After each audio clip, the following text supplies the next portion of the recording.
ಹೊಸದಾಗಿ tomato chutney. Hi friends, welcome to my YouTube channel.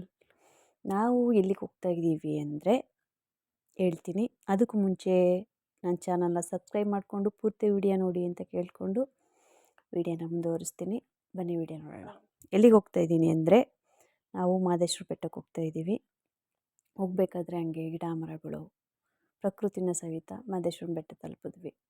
ಇದು ತುಂಬ ಚಿಕ್ಕ ವೀಡಿಯೋ ಬ್ಲಾಗ್ ಆಗಿರುತ್ತೆ. ಹಂಗಾಗಿ ಮಹದೇಶ್ವರ ಬೆಟ್ಟಕ್ಕೆ ಹೋಗ್ಬೇಕಾದ್ರೆ ಏನು ತುಂಬ ವೀಡಿಯೋ ತೊಗೊಳ್ಳಿಲ್ಲ, ಸ್ವಲ್ಪ ಕ್ಲಿಪ್ಪಿಂಗ್ಸ್ನ ಆ್ಯಡ್ ಮಾಡಿಕೊಂಡೆ ಅಷ್ಟೇ. ಸುತ್ತ ವಾತಾವರಣ ತುಂಬ ಚೆನ್ನಾಗಿತ್ತು. ಕಾಡು ಮಧ್ಯೆ ಹೋಗ್ತಾಯಿದ್ರೆ ಏನೋ ಒಂಥರ ನಮ್ಮನ್ನೇ ನಾವು ಮರೆಯೋಷ್ಟು ಸುಂದರವಾಗಿರುತ್ತೆ. ಬೆಟ್ಟ ಹತ್ತಿ ಬೆಟ್ಟ ಇಳಿದಿಯ ನನ್ನಪ್ಪ ಮಹದೇಶ್ವರ ತುಂಬ ನೋಡಿಕೊಂಡು ಬರೋವಾಗ ಇದೆಯಲ್ಲ ಸಂತೋಷ, ಆ ಸಂತೋಷನೇ ಬೇರೆ. ಇದು ದೇವಸ್ಥಾನಕ್ಕೆ ಎಂಟ್ರಿ ಆಗ್ತಾ ಇದ್ದೀವಿ. ಆಗ ಆ ಸ್ಟ್ಯಾಚ್ಯೂ ನನಗೆ ಒಂದು ಫೋಟೋ ತಗೊಂಡೆ. ಆ ಸ್ಟ್ಯಾಚ್ಯೂ ನೋಡಿದ ತಕ್ಷಣ ಏನೋ ಒಂಥರ ಸಡಗರ. ನಾವು ಚಿಕ್ಕ ಮಕ್ಕಳು ಥರ ಓ ಮಾದಪ್ಪ ಅನ್ನೋ ಥರ ಅನಿಸುತ್ತೆ. ಅದಾದಮೇಲೆ ದರ್ಶನಕ್ಕೆ ಹೋಗ್ತಾ ಇದ್ವು. ತುಂಬ ಜನ ಏನಿರಲಿಲ್ಲ, ಸ್ವಲ್ಪ ಜನ ಇದ್ದರು. ನಾವು ಯಾವುದೋ ಕೆಲಸದ ಮೇಲೆ ಆ ಕಡೆ ಹೋಗಿದ್ದು. ಮಹದೇಶ್ವರ ಬೆಟ್ಟಕ್ಕೆ ಹೋಗಬೇಕು ಅಂತ ಹೋಗಲಿಲ್ಲ. ನನ್ನ ಅಪ್ಪನ ದರ್ಶನವೂ ಒಂದ್ಸಲ ಆಯಿತು. ಅದಾದಮೇಲೆ ದರ್ಶನ ಎಲ್ಲ ಮುಗಿಸ್ಕೊಂಡು ಬರಬೇಕಾದ್ರೆ ಬೆಳ್ಳಿ ತೇರನ್ನ ಎಳ್ಕೊಂಡು ಬರ್ತಾಯಿದ್ರು. ನಾನು ಫಸ್ಟ್ ಟೈಮ್ ನೋಡಿದ್ದು.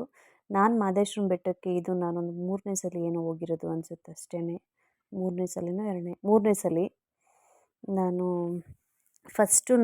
ಮದುವೆ ಆದಮೇಲೆ ಮಹದೇಶ್ವರ ಬೆಟ್ಟ ನೋಡಿದ್ದು. ಅಲ್ಲಿವರೆಗೂ ನಾನು ಮದುವೆ ಆಗೋದಕ್ಕೂ ಮುಂಚೆ ನಾನು ಮಹದೇಶ್ವರ ಬೆಟ್ಟನ ನೋಡೇ ಇರಲಿಲ್ಲ, ಹೋಗೂ ಇರಲಿಲ್ಲ.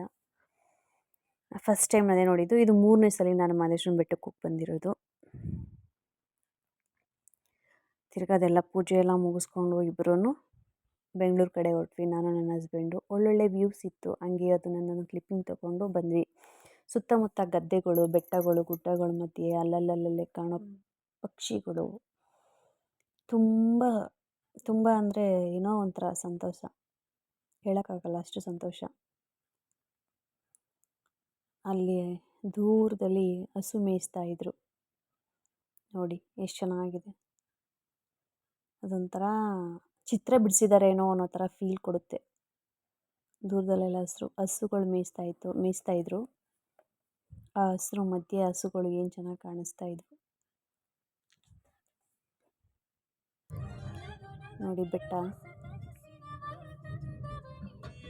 ಎಲ್ಲ ನೋಡಿದ್ರೆ ಏನೋ ಕೈಯಲ್ಲೇ ಕೆತ್ತನೆ ಮಾಡಿಬಿಟ್ಟಿದ್ದಾರೇನೋ ಅನ್ನೋ ಥರ ಫೀಲ್ ಕೊಡುತ್ತೆ.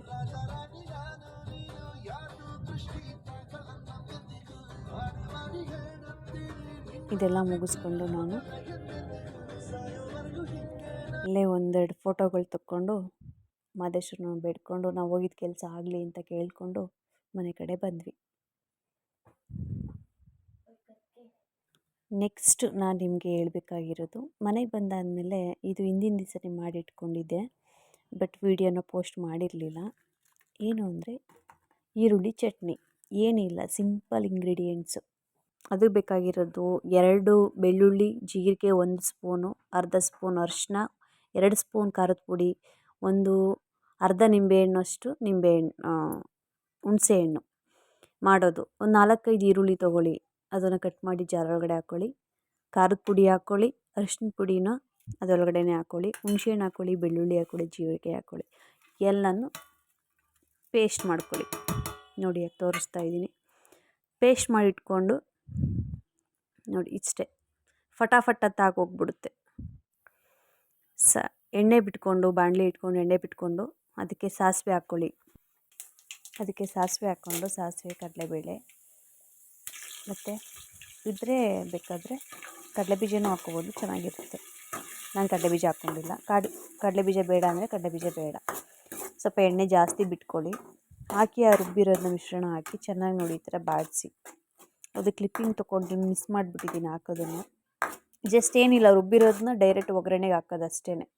ಹಾಕಿ ಚೆನ್ನಾಗಿ ಎಣ್ಣೆ ಬಿಡೋವರೆಗೂ ಚೆನ್ನಾಗಿ ಕುದಿಸ್ಬೇಕು ಅದನ್ನು. ನೋಡಿ ಈ ಥರ ಎಣ್ಣೆ ಬಿಡಬೇಕು. ಕುದಿಸಿದ್ರೆ ಒಂದು ಡಬ್ಬಿಗಾಗಿ ಇಟ್ಕೊಂಡ್ರೆ ನಿಮಗೆ ಯಾವಾಗಾದರೂ, ಈಗ ಮನೇಲೇನು ತರಕಾರಿ ಇಲ್ಲ, ಈರುಳ್ಳಿ ಇದೆ ಅನ್ನೋವಾಗ ಪಟ ಅಂತ ಮಾಡ್ಕೊಬೋದು.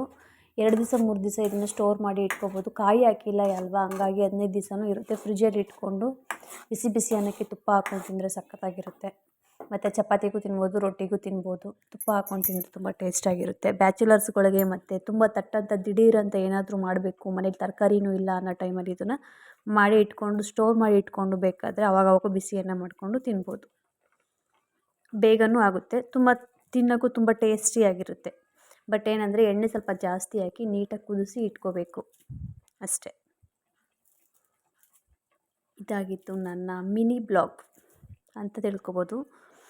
ಬ್ಲಾಗ್ ಇಷ್ಟ ಆಗಿದ್ದರೆ ಸಬ್ಸ್ಕ್ರೈಬ್ ಆಗಿ, ಲೈಕ್ ಮಾಡಿ, ಶೇರ್ ಮಾಡಿ, ಕಮೆಂಟ್ ಮಾಡಿ ಅಂತ ಕೇಳ್ಕೊತ, ಇದ್ರ ಬಗ್ಗೆ ಇನ್ನೂ ಡೀಟೇಲ್ಸ್ ಬೇಕು, ನೀಟಾಗಿ ಅರ್ಥ ಆಗಲಿಲ್ಲ ಅಂದರೆ ಬೇಕಾದರೆ ಕಮೆಂಟ್ ಮಾಡಿ, ಇನ್ನೂ ಸ್ವಲ್ಪ ನೀಟಾಗಿ ಫಸ್ಟಿಂದ ನೀಟಾಗಿ ತೋರಿಸ್ಕೊಡ್ತೀನಿ. ಎಲ್ಲರಿಗೂ ನಮಸ್ಕಾರ, ಒಳ್ಳೆಯದಾಗಲಿ.